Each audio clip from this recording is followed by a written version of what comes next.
How do I remove addresses on Waze app? Welcome to the channel and you have reached the right place. Let's start with today's tutorial.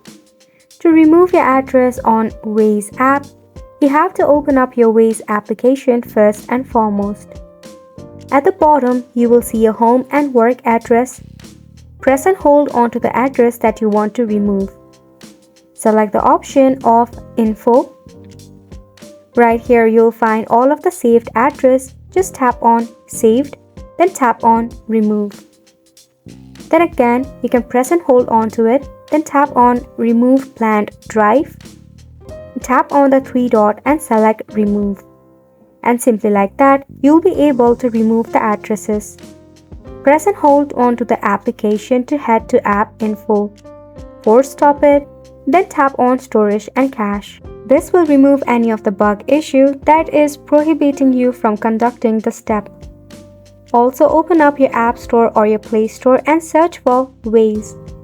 If there is an update, you have to leave it for an update. If not, uninstall the application and reinstall it once again. And that is pretty much it for how to remove your address on Waze app. Thank you so much for tuning in.